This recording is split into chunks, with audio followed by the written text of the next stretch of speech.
Assalamualaikum warahmatullahi wabarakatuh. Salam sejahtera untuk semuanya.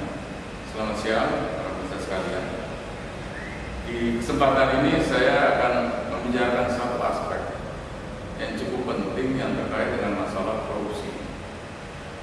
Terakhir ini kita disentakkan oleh kasus korupsi yang dahsyat, dampaknya bagi rakyat banyak, yaitu korupsi tentang bansos. Berbagai usulan muncul mengenai sanksi. Sanksi memang penting, dan bansos itu yang menyangkut rakyat banyak. Saya setuju bahwasanya perlu jatuhi sanksi yang maksimal berupa hukuman mati, sebagaimana yang disinggung juga oleh beberapa orang, baik itu mantan petinggi dari KPK dan tokoh-tokoh politik lainnya. Apa yang akan saya sampaikan di sini adalah sesuatu yang entah orang sering lupa atau sengaja lupa, atau memang katakanlah kurang berapa paham bagaimana mestinya, yaitu root cause atau akar permasalahan daripada korupsi itu sendiri. Jadi saya melihat bahwa sanksi itu bisa memberikan suatu efek jerah, tapi bisa jadi tidak berkepanjangan efek jerah. Karena sejauh sistem kita tidak berubah, maka cobaan untuk katakanlah melakukan tindak korupsi itu akan tetap saja ada. Hanya berganti orang, kemudian kita berjalan. APTB, alumni perguruan tinggi bersatu, beberapa waktu yang lalu di akhir Februari melakukan satu dialog dengan KPK yang mengangkat isu tentang pentingnya proses kembali secara lugas tuntas tentang berbagai kasus korupsi. Salah satunya adalah bansos. Dan alhamdulillah 1 atau 2 hari setelah itu terjadi suatu proses penggeledahan terhadap yang diduga sebagai salah satu orang yang terlibat dalam kasus itu, yaitu Ihsan Yunus. Ini menjadi sesuatu yang menarik. Artinya mudah-mudahan kami sebagai bagian masyarakat bisa mengubah, bisa menggerakkan, bisa membuka pengertian kepada semua pihak bahwa ini jangan dilupakan, karena akhir-akhir ini sedemikian banyak kasus-kasus politik yang bermunculan yang kemudian seolah-olah membuat orang menjadi lupa dan apa. Saya bisa katakan di sini kebanyakan dari masyarakat kita itu juga modusnya adalah susah ngerti, gampang lupa. Jadi kami tidak menginginkan bahwasanya kasus penting bagi rakyat banyak, bagi negeri ini dalam hal hukum yang berkeadilan itu dilupakan. Nah, yang sesuatu yang katakan sebelum saya sampai kepada masalah bagaimana kita melihat root cause atau akar permasalahannya, sedikit pengembangan cerita yang kemarin ini saya baru baca di medsos. Rocky Gerung mengatakan bahwa Ihsan Yunus yang saya sebutkan tadi sekarang malah hilang dari daftar dakwah. Dan dia bertanyakan, ini apa? Ada apa antara KPK dengan partai tempat Ihsan Yunus menang? Jadi seolah menimbulkan suatu curigaan. Wah, ini saya rasanya mesti pakai masker untuk kata-kata menunjukkan kepatuhan saya itu. Maaf, tertunda sebentar.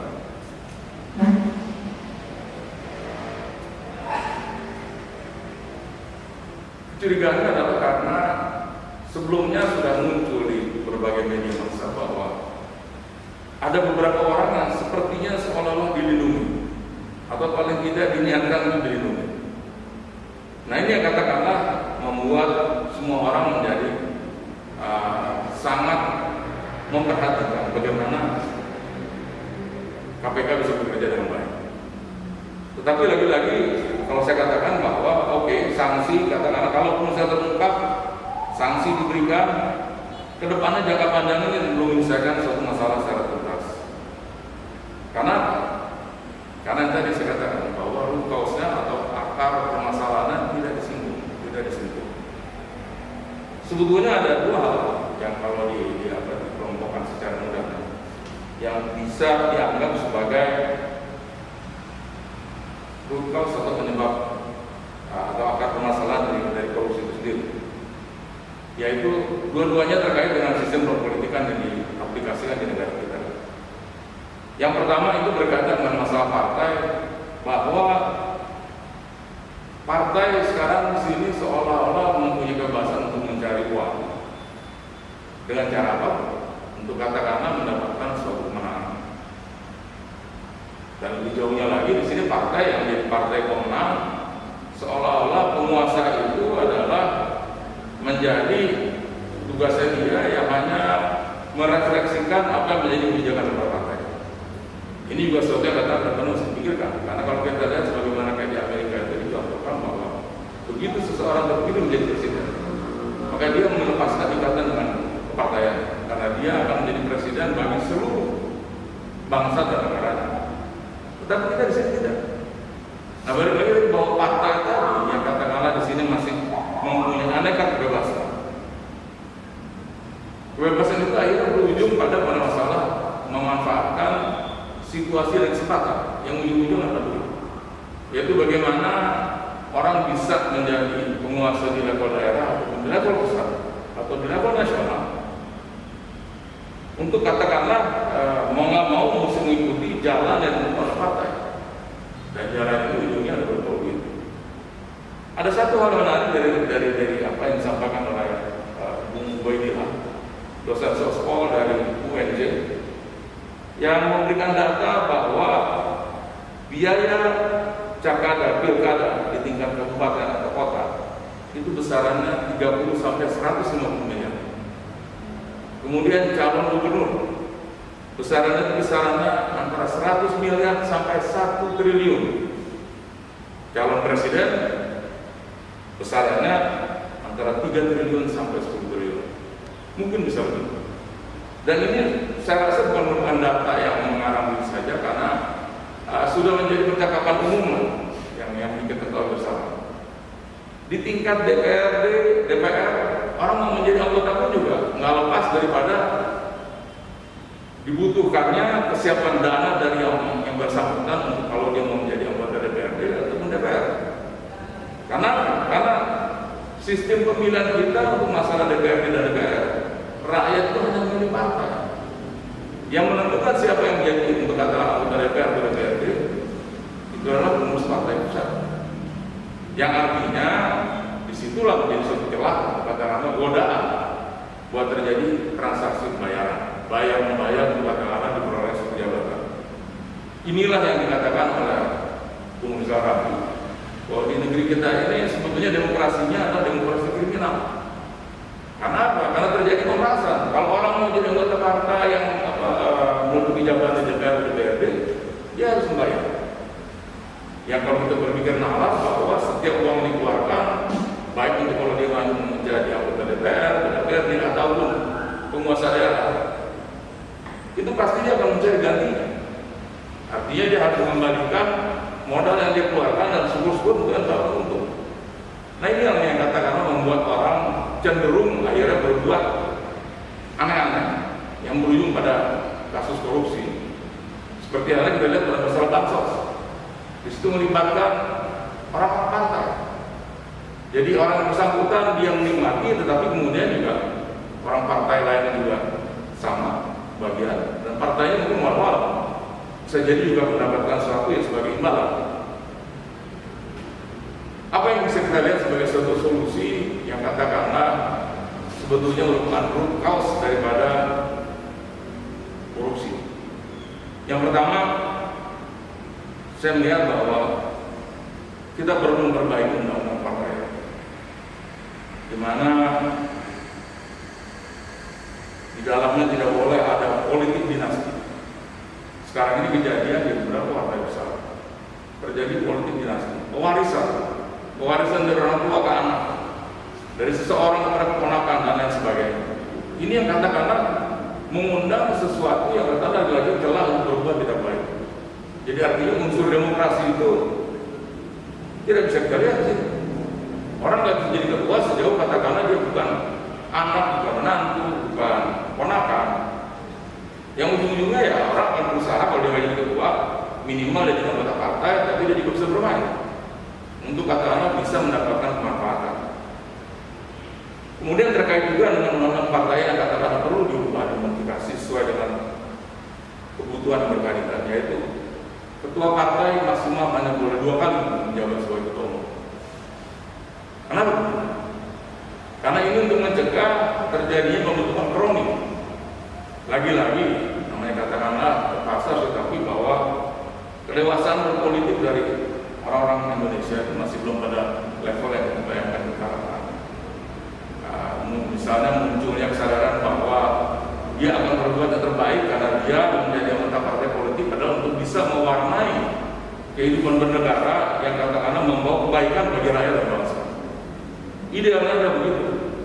Tapi itu semua sekarang menjadi cita-cita kosong karena yang mereka lakukan adalah bagaimana bisa mendapatkan kemanfaatan yang semaksimal bagi dirinya dan bagi partai. Jadi kalau misalnya ketua partai lebih dari 2 kali, bisa kita duga untuk katakanlah cenderung pada masalah terbentuknya koloni.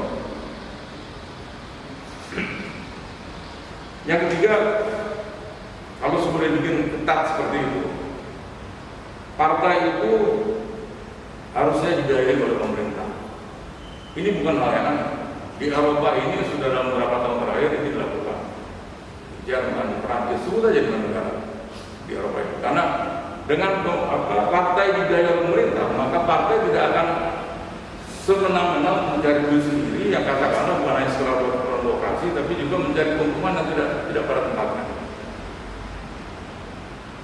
Pernah dihitung oleh Bung Rizal, katakanlah kalau negara membiayai partai berdasarkan besaran-besaran yang sesuai dengan besarnya partai, biaya yang diperlukan itu jauh di bawah ketimbang kerugian akibat terjadinya korupsi yang dilakukan oleh orang-orang partai. Jadi itu masalah ekonomi yang itu bisa dibuktikan ke arah sana. Nah, kalau partai dibayar pemerintah, tentunya dibutuhkan suatu pertanggungjawaban yang jelas dari para pengurus partai. Jadi artinya harus bisa diaudit setiap waktu. Dengan demikian ini adalah merupakan suatu pertanggungjawaban yang bersifat terbuka, dan ini akan bisa membentengi juga untuk katakanlah terjadinya kemungkinan negatif dari para anggota partai, karena celahnya sudah sangat dibatasi sekali. Nah, cuman masalahnya hal ini mestinya bukan merupakan suatu pemikiran yang aneh atau baru, tapi sekarang kembali lagi masalah kelihatannya berbenturan dengan kepentingan dari banyak orang di partai politik. Hal kedua yang bisa menjadi suatu solusi juga adalah semestinya negara kita menerapkan azas pembuktian terbalik, bukan presumption of innocence, bukan praduga tak bersalah. Kenapa? Kalau dengan sistem sekarang ini, seperti kejadian lagi, kalau kita lihat lagi yang namanya Israel tadi, setelah proses nanti berapa lama, baru kemudian dimulai lagi, diperiksa lagi, digeledah lagi, dokumen-dokumen nggak ditemukan. Walau dokumen menghilangkan dokumen-dokumen yang terkait dengan masalah korupsi bansos atau kasus bansos. Tetapi kalau dengan azas pembuktian terbalik, maka seseorang yang katakanlah diduga melakukan korupsi, maka dia harus membuktikan mengenai kebersihan dirinya. Dia harus membuka mengenai aset-aset yang dimilikinya, riwayatnya dari mana dan lain sebagainya. Kalau dia tidak bisa membuktikan, maka negara juga punya hak mensita. Nah ini yang katakanlah membuat seseorang menjadi posisinya berbeda. Kalau dengan asas terduga terbersalah sekarang ini, ibaratnya kalau dengan sesuatu yang diatur, jangan lagi bisa dibikin sesuatu yang katakanlah ya dokumen itu tadi nggak hilang. Apa artinya dokumen-dokumen terkait itu lenyap? Karena sifatnya orang yang bersangkutan itu tidak aktif, mesti menunjukkan apa yang dimiliki, apa dokumen-dokumen yang segala macam. Sementara kalau dengan asas pembuktian terbalik, maka dia harus membuktikan itu, dia harus membuka. Nah ini yang mestinya katakanlah kalau kedua hal ini dikerjakan, yaitu masalah perbaikan dari undang-undang partaian dan kemudian penerapan asas pembuktian terbalik, saya rasa KPK akan jauh lebih mudah pekerjaannya. Akan jauh lebih mudah karena apa? Karena dia pertama tidak akan terkena banyak intervensi, dia juga kemudian tidak perlu mengeluarkan ekstra effort untuk ngubur-ngubur orang, menggeledah dan sebagainya. Kan orang bersangkutan bisa aktifnya. Dan kemudian tadi mengenai masalah dorongan untuk katakan seseorang melakukan korupsi melalui jalur partai itu akan sangat terbatas. Jadi ini mestinya dipikirkan secara serius karena makin kesini besarannya itu makin gila-gilaan kalau bisa terjadi. Kalau contoh pada penguasa daerah yang terakhir kita tahu bersama kasus Bupati Kota Waringin Timur 5,8 triliun yang dia korupsi. Kebayang itu benarnya. Dia memang katakanlah bermain dengan masalah perizinan dari sumber daya alam. Ini baru satu contoh aja yang ketemu. Bisa jadi masih banyak lagi kasus serupa yang katakanlah di daerah-daerah yang sumber daya alamnya itu besar. Karena itu memang diincar. Dan itu pastinya untuk bisa menjadi pemimpin di situ atau masyarakat di situ, ongkosnya juga dia juga gitu. Lagi-lagi itu tadi benang kusut yang katakanlah mau membeli terus. Dia keluarin duit, kemudian bisa dapat duit, dia jadi untung juga, yang nggak akan ada akhirnya. Kalau kita tidak melakukan suatu perubahan yang sangat fundamental, yang dalam dua tadi. Yang pertama, undang-undang prakerja untuk menata bagaimana partai bisa bergerak. Kemudian yang kedua mengenai masalah aplikasi sistem dengan asas pembuktian terbalik. Jadi semua ini kalau saya sih melihatnya bahwa bukannya kita kekurangan orang pandai untuk katakanlah bisa mengolah ini menjadi sesuatu yang bisa dilakukan sebagai satu sistem. Tapi pertanyaannya adalah apakah kita punya niat? Saya juga mengatakan setiap ini disebutkan dalam agama kita bahwa innamal a'malu binniyat. Segala sesuatunya terpulang kepada niat. Dan ini saya bertanyakan, ada nggak niat itu dari para pemimpin yang sekarang memegang kuasa di negeri ini untuk katakanlah melihat ke depannya bahwa iya, korupsi ini harus sudah kita minimalkan seminimal mungkin dengan cara apapun yang bisa kita lakukan. Kita bersama ingin melihat itu. Jadi mudah-mudahan ini bisa menjadi sebuah masukan dan juga mengingatkan rakyat dan masyarakat luas bahwa hak kita untuk meminta diterapkannya suatu sistem hukum yang berkeadilan bagi semua orang sama rata. Jadi artinya tidak pilih-pilih, tidak tebang pilih, tidak karena ini adalah dia jabat, ini adalah keluarga dari pemimpin atau pejabat apapun ininya. Tapi semua diperlakukan sama di hadapan hukum. Dengan catatan tadi hukum yang katakanlah sudah dibangun atas perbaikan dari sistem. Saya rasa itu yang bisa saya sampaikan. Mudah-mudahan ini bukan menjadi suatu harapan berlebihan untuk bisa kita aplikasikan dengan negara ini, dan kita hanya mencari suatu negara yang barokah dengan pemimpinnya, dengan sistem yang diaplikasikan. Sekian, terima kasih. Selamat siang.